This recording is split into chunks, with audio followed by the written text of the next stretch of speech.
Hi everyone, Steve Smith here from Fort Lyon, Colorado.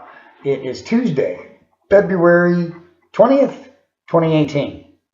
And I decided to do something different because I've been doing some journaling, but just on the computer with a Word file,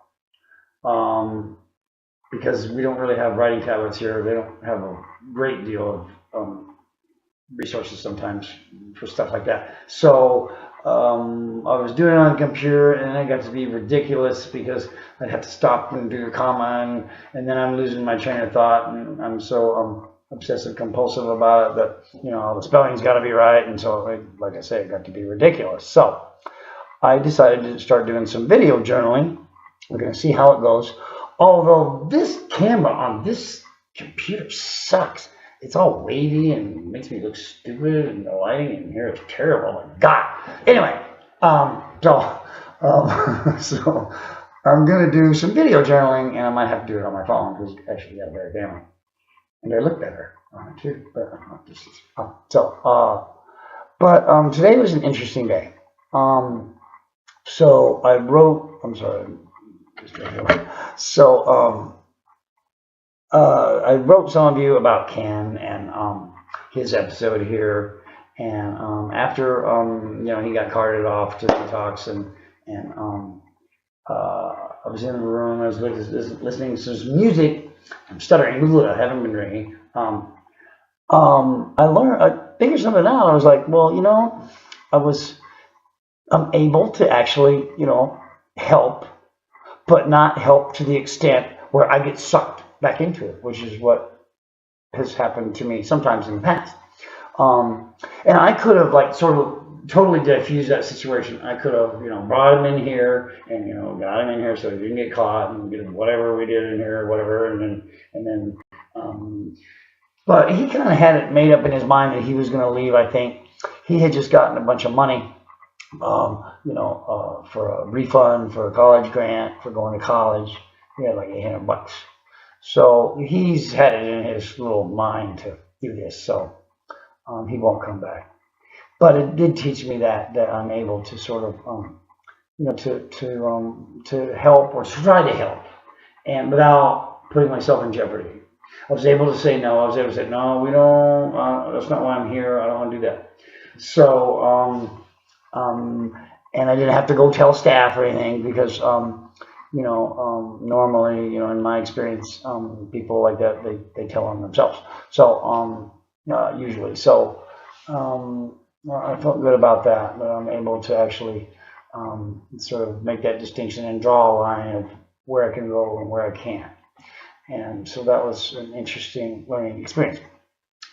But all in all, it was a good day because I got like two great things to tell you real quick. So the first one was I went to see my new therapist, and his name is Roland, and he's in Los Animas in an office in an old school. It's a memorial school, a very interesting building. I took a picture of the plaque, and it's on my Facebook pictures for February.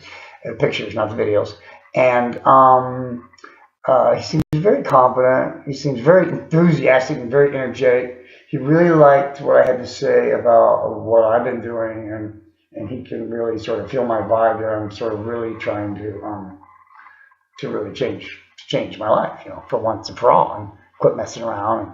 And I think he believes that, and so that's good. And so he's willing to help me, and so I'm very happy that that's going to happen on a weekly basis. It's only for half an hour, and but hey, it's something to do other than sit here and do video diaries, right? And the second great thing that happened to me today was one of the few requirements that they have here is that you complete this thing called New Beginnings, and it is 6 weeks long, but I did mine in 5 because I'm brilliant and good looking. And to prove it, I'll show you.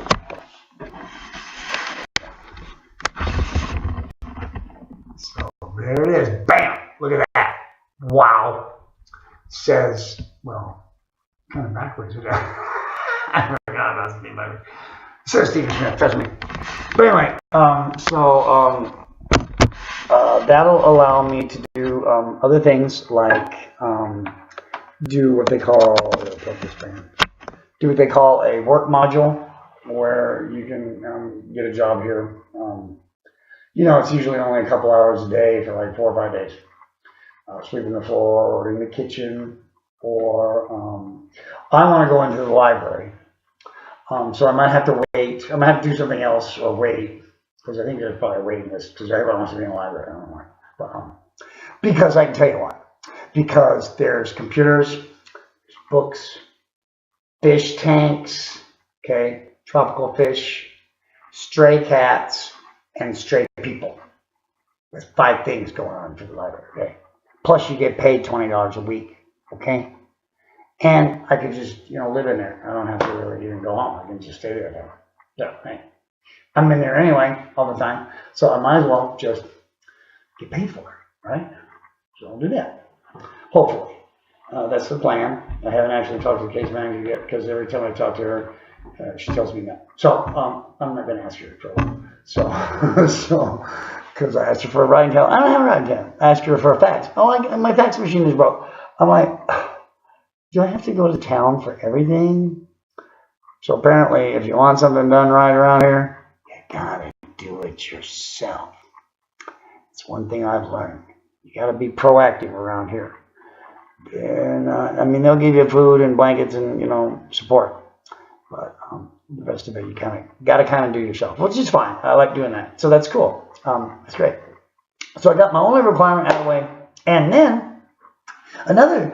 Well, this isn't great, but this is a positive thing. So I had this roommate. He went on pass to Denver, and then, like a lot of them do, he never came back. So you can see over here, he's not there. Here's me. He's not there. His TV and stuff is there. Anyway, so after 90 days, you can go on a pass. Well, like 90% of them never come back from pass. They disappear into the abyss of hell, apparently. So that's why I'm never going anywhere. I'm actually never leaving Fort Lyon. Because when you leave Fort Lyon, you don't come back, ever. So I don't know where they go. But, so when I graduate, I'm just going to get a tent and put it in the back. And I'm going to run me an extension cord. And I'm going to cover it with some leaves so nobody can see. So just don't tell them. Because that's what that's my plan. Because I don't want to disappear into the abyss of hell. You know what I'm saying? But anyway, so I don't know what these guys do. I do know what they do. And here's the lesson for the day, okay? It's because the reason why they go on pass and they don't come back, it's real simple. It's because they have not done step 1. That's uno in Espanol. And step 1 states very specifically, admitted you are powerless over your addiction, that your life has become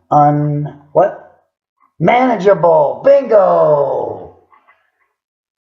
Admit to yourself and to someone else that you are powerless over alcohol or drugs or whatever.